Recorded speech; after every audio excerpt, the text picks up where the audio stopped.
So good morning, everybody, and welcome. I hope everybody's doing well. So welcome to this class called Treasure Hunt. We are here to explore the teachings of Buddhism's early tradition, in particular the discourses of the Buddha as they're recorded in what's known as the Pali Canon. And one of the goals of this class is to understand as best as we can what the Buddha and his earlier followers thought and taught about how to lead a human life. And then following right on that is to try to enact those intentions in our own lives, again, as best as we can.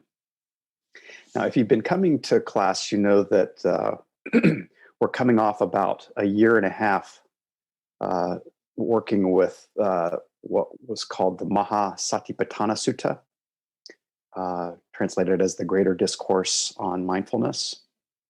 Now, in that text, there are four foundations, four themes that we're taught to remember, that we're taught to recall and bring to mind.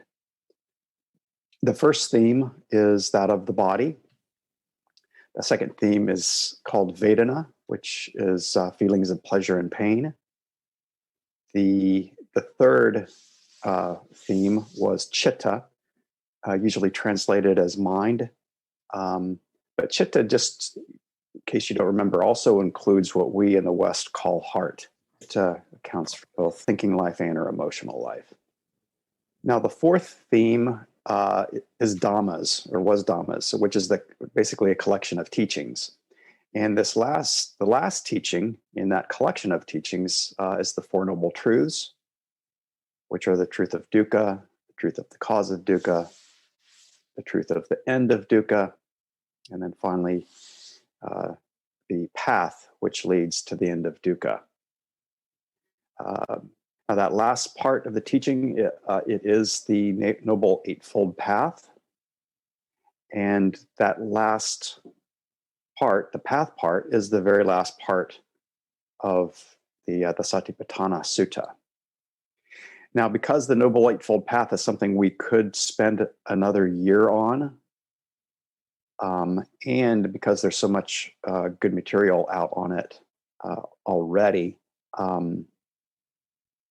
we decided, or I guess I decided to offer up something else instead, an alternate, a consolation prize maybe, and that's to explore another of the ways in which the tradition has us explore this idea of path, because it's not the only way that the Buddha described path in the vast array of teachings.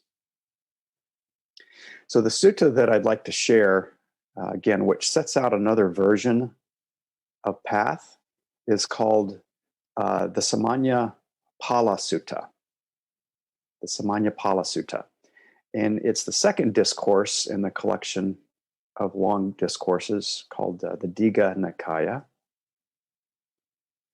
And Sāmaññaphala gets translated various ways. You'll hear me kind of go back and forth between the fruits of recluseship, or also the fruits of the contemplative life.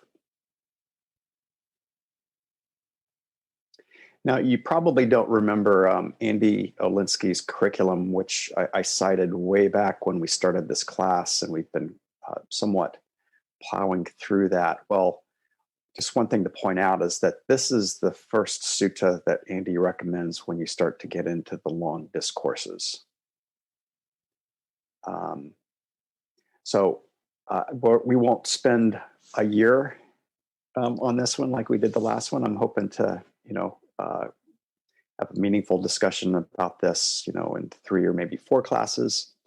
And yesterday I emailed to the CML group Bhikkhu Bodhi's translation of this sutta, if you care to dig in to it yourself.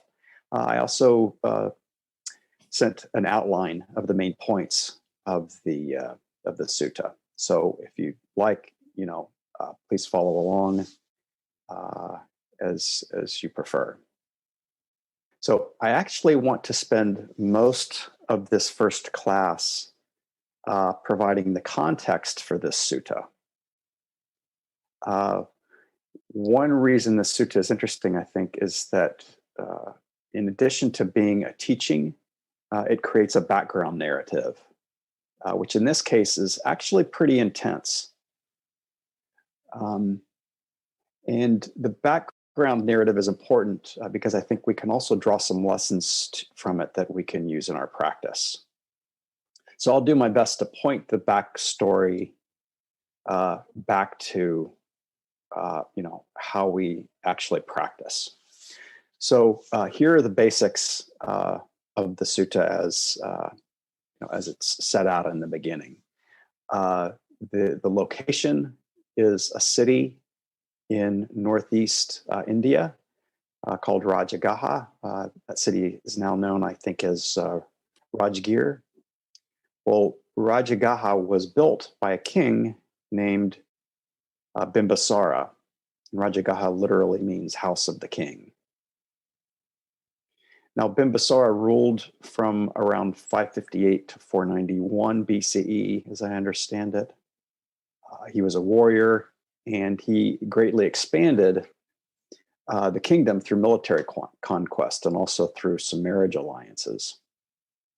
Now, there was a lot of back and forth conflict, apparently, a lot of back and forth conflict and conquest like this going on elsewhere in northern India at the time.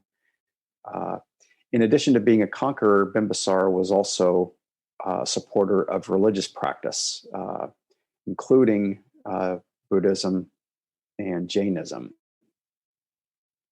Now, the king Bimbisara, had a son. His name was Ajatasattu. Now, the story goes that after defeating one adjacent territory to the east, Bimbisara put Ajatasattu in charge of it to give him practice at being a leader, I guess. Well, Ajatasattu got ambitious, and he ended up staging a coup against his father. He put Bimbisara in prison. He eventually had Bimbisara executed. Now, this part is history. This part is not actually described in the sutta itself. All right. How the sutta actually starts is that Ajatasattu and a group of his ministers are hanging around on the roof deck of the palace, you might say. The text says the upper terrace. It's nighttime, and there's a full moon out. Now, in ancient India, which used a lunar calendar, the full moon was a time to engage in special religious observances called upasata. And uposatha is a time to give special attention to spiritual practice. So it's a beautiful night, a spiritual night, but Ajatasattu has just killed his father. Right? And then the text quotes Ajatasattu as follows. How delightful, friends, is this moonlit night. How beautiful is this moonlit night. How lovely is this moonlit night. How tranquil is this moonlit night. How auspicious is this moonlit night. And then he says, is there any recluse or Brahmin that we would be able to visit tonight who might be able to bring peace to my mind? So it's a beautiful night, but the inference here is that Ajatasattu is upset. Right? Is there any recluse who might be able to bring peace to my mind? You might remember the quote from the Anguttara Nikaya from last class about what the typical responses are that we have when we meet up with dukkha. The typical responses, the text said, are the mind becomes obsessed by it, confused, or one embarks upon a search outside, asking, is there anyone who knows a word or two for putting an end to this dukkha? That was from the Anguttara Nikaya. And this is exactly what the king is doing, right? The king is searching outside for someone to help him to put an end to his dukkha. Guilt, I would imagine, in this case, and bring peace to his mind. So if you feel your way into this situation, it's easy to imagine that everyone else on the terrace that night, milling around on the roof terrace, looking up at the beautiful full moon, is still pretty much on edge. The sutta sets up a striking contrast, right? The beauty of the surroundings and the anxiety created by recent events. Well, what happens next is that 6 different ministers offer up 6 different spiritual teachers, that Ajatasattu could possibly talk to. But with the naming of each one, it is said that the king remained silent, which is the king's way of saying, I'm not interested in that teacher. I don't want to see them tonight. Then the text says, at this time, Jivaka Kumarabhacha sat silently not far from King Ajatasattu. The king then said to him, friend Jivaka, why do you keep silent? Well, here's the story on Jivaka. Jivaka apparently was the royal physician. He also would have been Bimbisara's physician. And in addition to that, Jivaka was also apparently the Buddha's physician. And in addition to that addition, Jivaka was also a follower of the Buddha and a patron of the Buddha. And as a patron, Jivaka had recently created a monastery just outside the city called Mango Grove. And it just so happened, as we'll see, that that's where the Buddha was staying at the time. Right. So again, this is part of the history. It's not cited in the sutta itself. But Jivaka, the physician, answers the king as follows.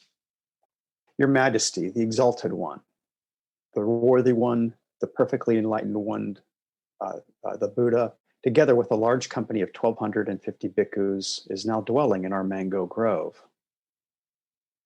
A favorable report concerning him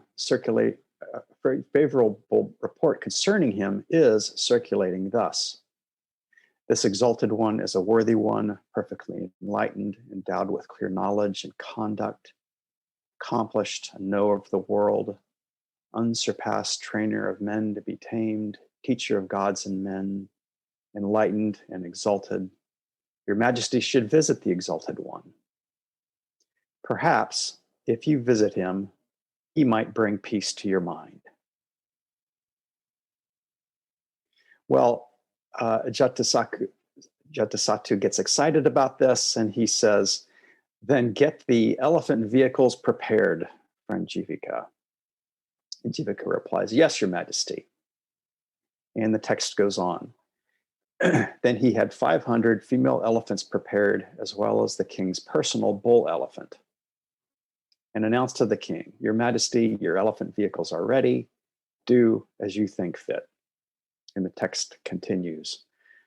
King Ajatasattu then had 500 of his women, it says, mounted to these female elephants, one on each, while he himself mounted his personal bull elephant. With his attendants carrying torches, he went from Rajagaha in full royal splendor, setting out in the direction of Jivaka's Mango Grove, where the Buddha was staying. So again, if you feel your way into the situation, the king is excited. You might imagine that the king and his retinue are setting out, proceeding, in full royal splendor. I actually kind of pictured a circus procession in my own mind at this point. Well, as they approach the Mango Grove, where the Buddha is staying, there's a bit of a turn in the king's state of mind. The text says, when King Ajatasattu was not far from the Mango Grove, he was suddenly gripped by fear, trepidation, and terror. Frightened, agitated, and terror-stricken, he said to Jivaka, "What? You aren't deceiving me, are you, friend Jivaka? You aren't betraying me. You aren't about to turn me over to my enemies. How could there be such a large company of bhikkhus, 1,250 bhikkhus, without any sound of sneezing or coughing or any noise at all?" So the king is having a panic attack. He's expecting to hear a crowd of 1,250 people, but all is silent. So he thinks that people are lying in wait. He thinks that there might be a surprise attack. And maybe it's not an unfounded fear. He has set up the rules of the game, so to speak, and with his own violent takeover of power, he's exposed to that himself, right? He got what he wanted, but now his job is to keep what he got. And that involves no small amount of anxiety. It's his new burden. But Jivaka assures him, Jivaka says, "Do not be afraid, great king. Do not be afraid. I'm not deceiving you, your majesty, or betraying you, or turning you over to your enemies. Go forward, great king. Go straight forward. Those are lamps burning in the pavilion hall." Then King Ajatasattu, having gone by elephant as far as he could, dismounted and approached the door of the pavilion hall on foot. Having approached, he asked Jivaka, "But where, Jivaka, is the exalted one?" Jivaka says, "That is the exalted one, great king. He is the one sitting against the middle pillar, facing east, in front of the company of bhikkhus."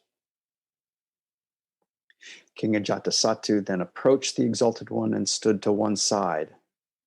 And as he stood there surveying the company of bhikkhus, which sat in complete silence, as serene as a calm lake, he uttered the following joyful exclamation. Now, before I recite what the king exclaimed, I want to linger a moment on the contrast that the sutta is setting up here. Another contrast. To me, it's about two different ways of being in the world. We have the king on the one hand and we have the Buddha on the other. On the one hand, we have the power and clamor of 500 elephants. And on the other, we have a community that says as serene as a calm lake.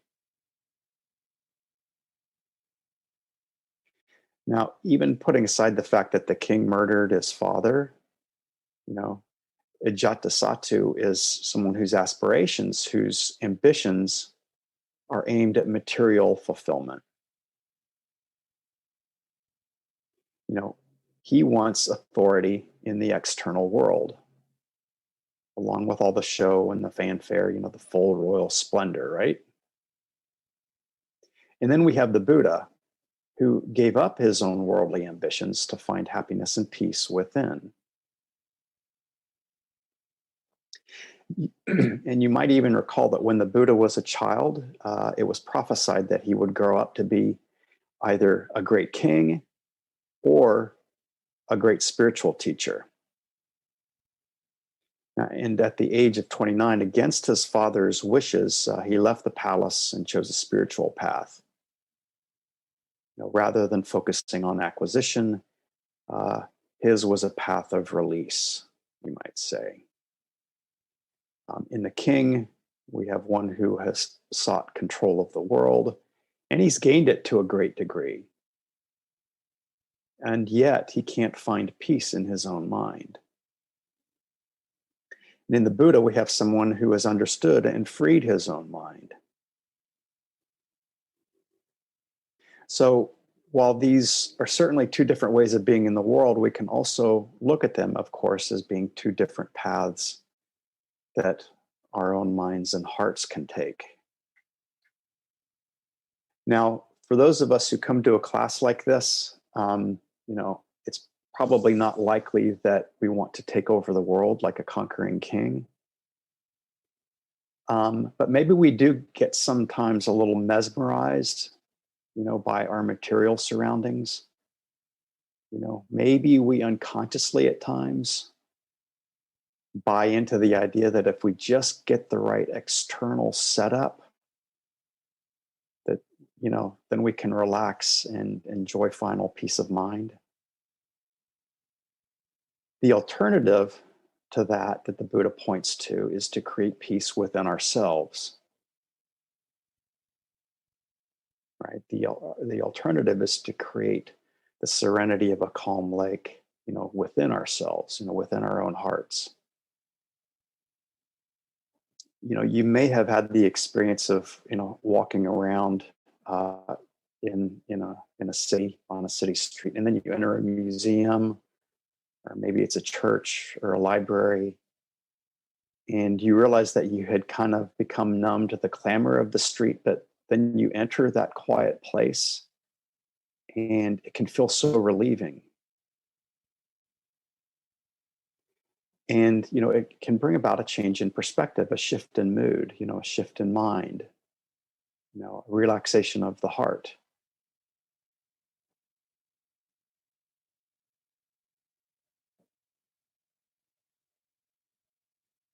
So anyway, back to the sutta, and just to repeat a little bit, King Ajatasattu, he had approached the Buddha, stood to one side. It is said, as he stood there serving the company of bhikkhus, which sat in complete silence, as serene as a calm lake, he uttered the following joyful exclamation. And here's his exclamation. May my son, the Prince Udayabhadra, enjoy such peace as the company of bhikkhus now enjoys. May my son enjoy such peace as this company now enjoys. And then the Buddha responds, do your thoughts, great king, follow the call of your affection? Do your thoughts follow the call of your affection? And the king responds, Venerable sir, I love my son, the prince. May he enjoy such peace as the company of bhikkhu now enjoys.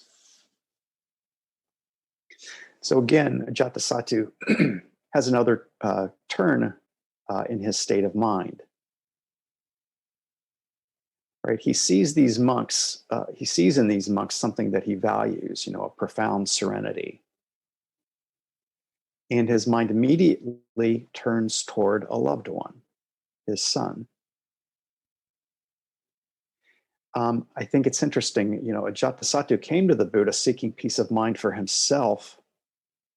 But when he encountered peace, it was his son who came to mind, as someone that he hoped could come into peace.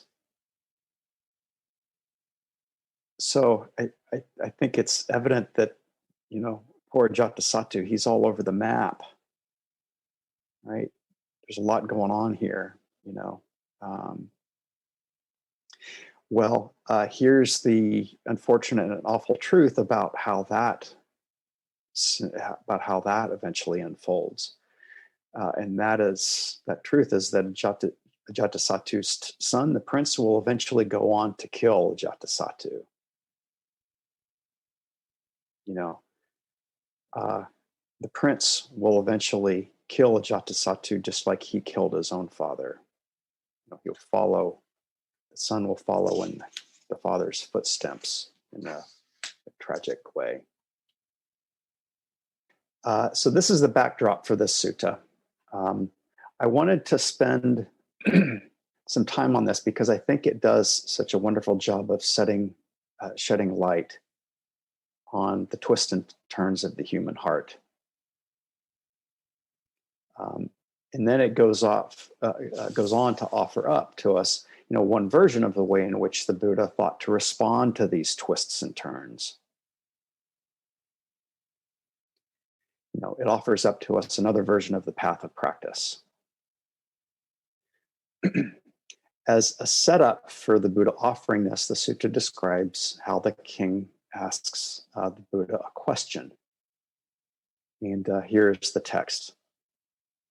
It says, King Ajatasattu then paid homage to the Exalted One, reverently saluting the company of bhikkhus, sat down to one side and said to the Exalted One, Venerable Sir, I would like to ask the Exalted One about a certain point, if he would take the time to answer my question. And the Buddha says, ask whatever you would like, great king. And then the king says, and here I'm going to be reading for a while, so bear with me. The king says, there are, venerable sir, various crafts, such as elephant trainers, horse trainers, charioteers, archers, standard bearers, camp marshals, commandos, high royal officers, frontline soldiers, bull warriors. Get the idea, this is a very militaristic environment. Military heroes, mail-clad warriors, slaves, confectioners, barbers, bath attendants, cooks, garland makers, laundrymen, weavers, basket makers, potters, statisticians, accountants, and various other crafts of a similar nature. So we get a little bit of a view into, what the common professions were, back then. The text, the king goes on, all of those who practice these crafts enjoy here and now the visible fruits of their crafts. They obtain happiness and joy themselves, and they give happiness and joy to their parents, wives and children, their friends and colleagues. They establish an excellent presentation of gifts to recluses and Brahmins, leading to heaven, ripening in happiness, conducing to heavenly rebirth. Is it possible, Venerable Sir, to point to any fruit of recluseship that is similarly visible here and now? So this is his final question to the Buddha. Is it possible to point to any fruit of recluseship that is similarly visible here and now? Now, it's interesting that the king is asking the question. He's got all of these, he's got this list of lay people from all walks of life who work, and gain happiness from their work. And he also points how they spread that happiness around, to those around them. But then he asks, what is the fruit of the contemplative life? What are the fruits of recluseship? As it turns out, Ajatasattu had asked this same question to a number of other teachers. The Buddha asked Ajatasattu, do you remember, great king, ever asking other recluses and Brahmins this same question? Ajatasattu says, I do remember asking them, Venerable Sir. The Buddha says, if it isn't troublesome for you, please tell us how they answered. Now, at this point in the sutta, we get a long description of the other spiritual practices that were going on at the time. And it takes up it takes up pages 3 to 6 of the translation that I sent. And I think I might touch on that just a little bit briefly in the next talk, not this morning, because I think it provides some helpful contrasts between what the Buddha was teaching and what others were teaching. But it is at this point that the Buddha spells out the first step of the contemplative life and follows that up with the first fruit of the contemplative life. Now, for the sake of time, I'd just like to summarize what the text says and then give ourselves some time to do some sitting practice. So what the text says is that the first step in engaging in the Buddha's path is what's called going forth. Going forth. The text quotes somebody as making this commitment, quotes them as saying, let me shave off my hair and beard, put on saffron robes, and go forth from home to homelessness. And it goes on, Having gone forth, he dwells restrained in body, speech, and mind, content with the simplest food and shelter, delighting in solitude. So that's the step to be taken, right? And then here's the fruit. The fruit is that people pay homage to him, rise up out of respect for him, invite him to a seat, and invite him to accept robes, alms food, dwellings, and medicinal requirements. And he would be provided with righteous protection, deference, and security. So what's interesting here, and maybe slightly deflating, is that the Buddha is describing some fairly mundane benefits. To be quite honest, protection, deference, and security. It's like the Buddha is pointing out worldly rewards just to help somebody get started, just to help somebody get their foot in the door. And this does reflect some of the more common aspirations of people at the time. And I think in the monastic community, that's still somewhat the case in our days. Now, the steps and the fruits get more interesting and gets a little more profound as we proceed, I promise. So bear with me, please, in that regard. But for now, just to finish off, I want to offer up some additional facets of going forth, that we see elsewhere in the teachings, some other facets of what is this first step on the path, as it's described in this teaching. Because you see, when the Buddha himself actually went forth, he wasn't looking for protection, for deference and security. When he went forth, he already had that stuff. He was a prince. So in my view, I think that the fundamental characteristic of the Buddha's going forth is a sense that there's something more to be gained than what's offered in the conventional realms of existence. The search takes place not out in the world, not by traveling the world. Instead, the search takes place inwardly. It takes place within. And here's the important part for us, is that we don't have to cut off our hair and leave home in order to go forth. That's what I'd like to bring us back to kind of wind things down. So what I'd like to do now is offer a guided reflection, something to help us consider, what it might mean for us as lay people, in this time and place to go forth. So if you would like to take a moment or two to adjust your posture.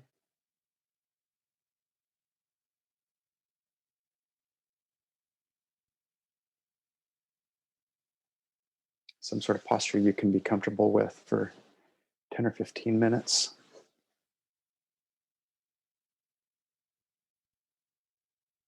Let your eyes close if that would help. That would be comfortable.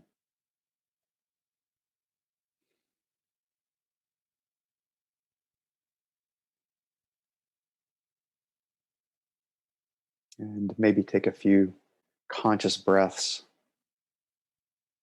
Breathe in deeply, feel your body. Breathe out completely and relax your body.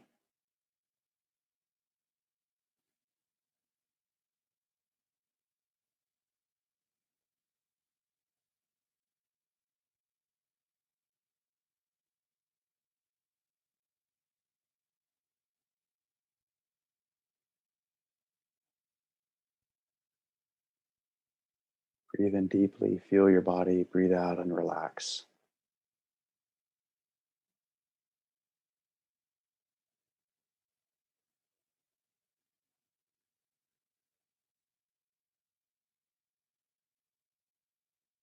Even just this the silence in between my words. I've been talking a lot. Coming into your own silence. This is a form of going forth.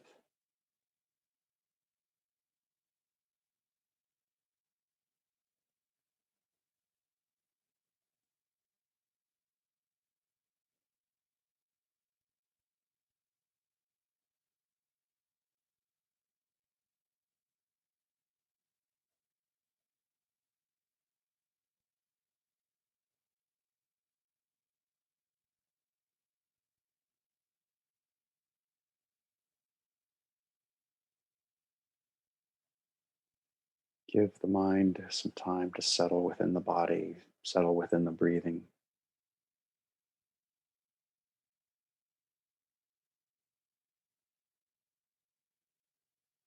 Come into some measure of serenity.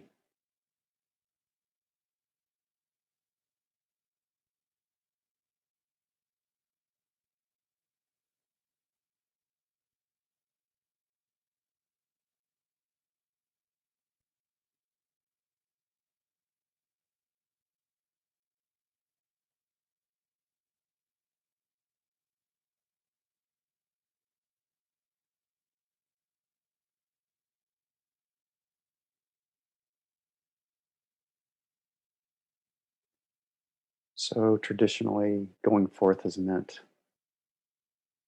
completely setting aside the household life, setting aside possessions and conventional duties,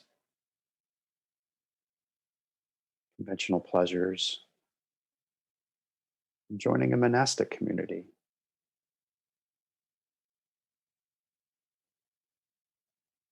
But I invite you to consider that anytime that we decide to look inward for answers rather than outward, then that is a form of going forth.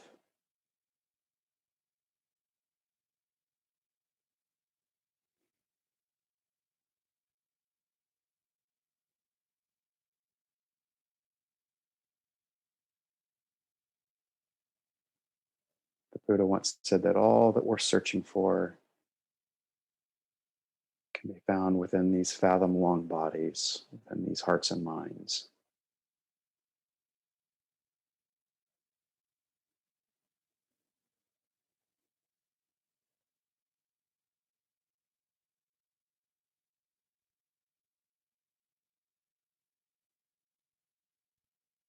The answers to our pain can be found within our own hearts and minds. And the way to true satisfaction can be found within our own hearts and minds.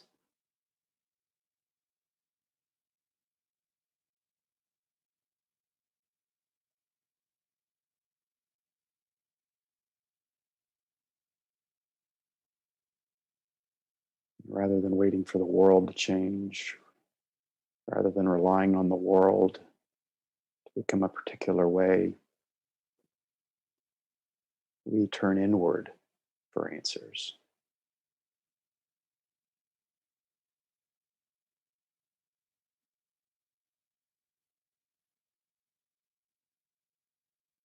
Now, in any given moment, the answers may not be immediate, but it's the direction of your search that matters most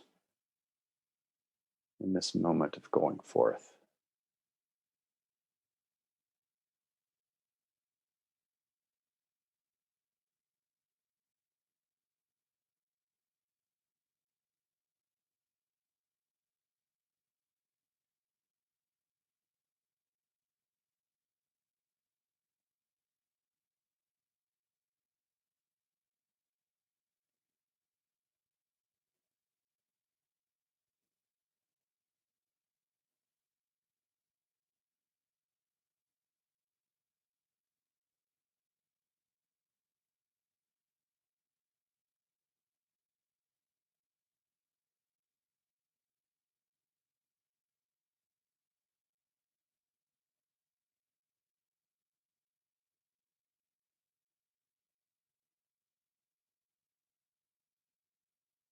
going forth, it's being aware of the choice points in which we can decide to look within to address any pain and imbalance.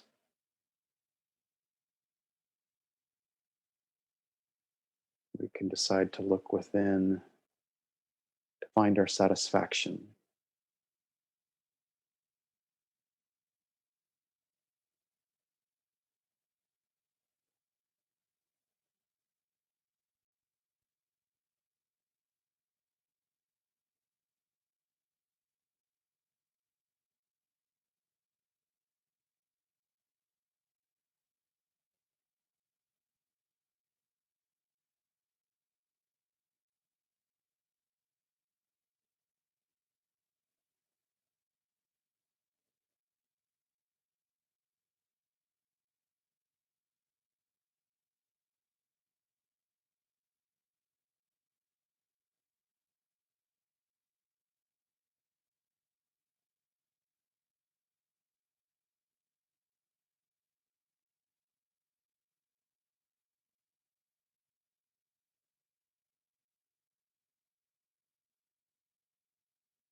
It might be our tendency, our habit to focus and think about things in the external world around us.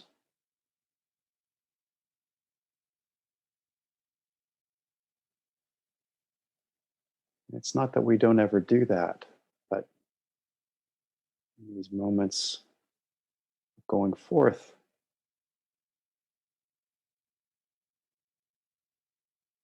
again, we look for solutions, look for answers within.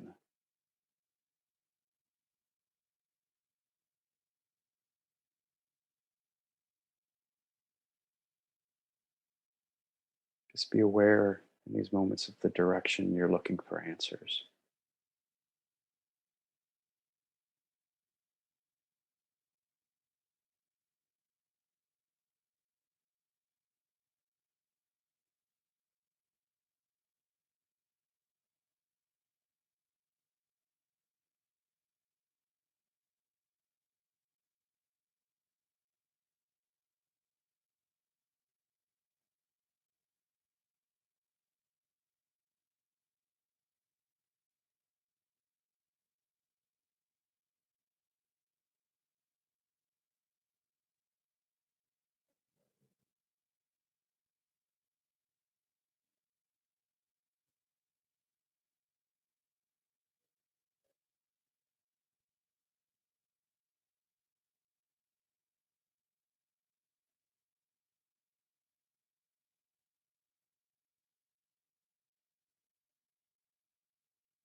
A heart and a mind as serene as a calm lake.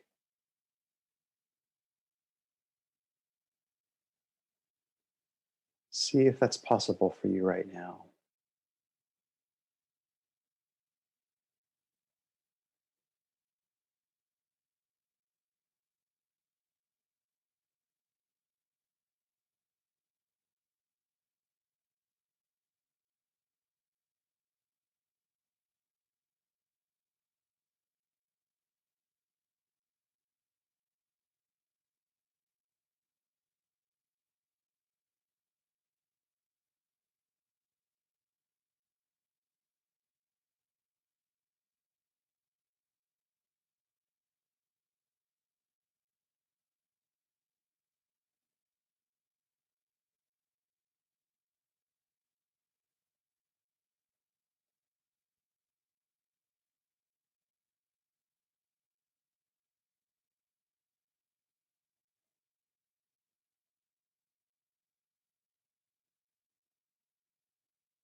So rather than fixing the world, rather than fixing the people and the situations around me, I'm going to attend to this heart and mind of mine. This is going forth.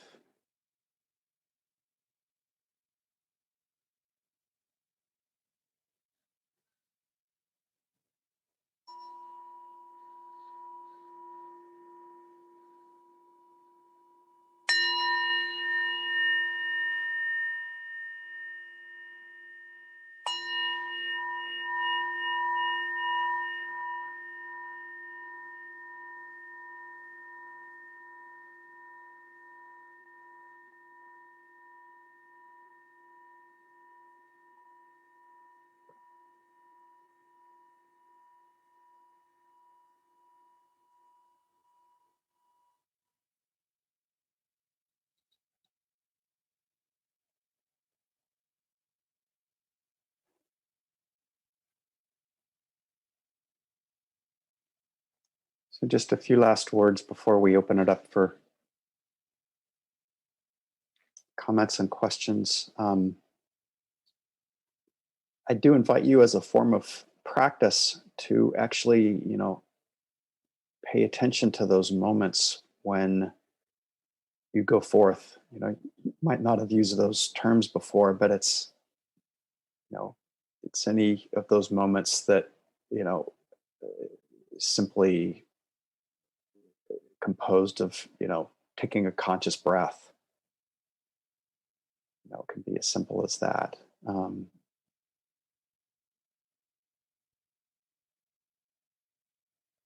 So again, yes, I think this can happen on the cushion or in daily life. Um, anytime really, any moment, and it takes just that one instant to make that shift in direction.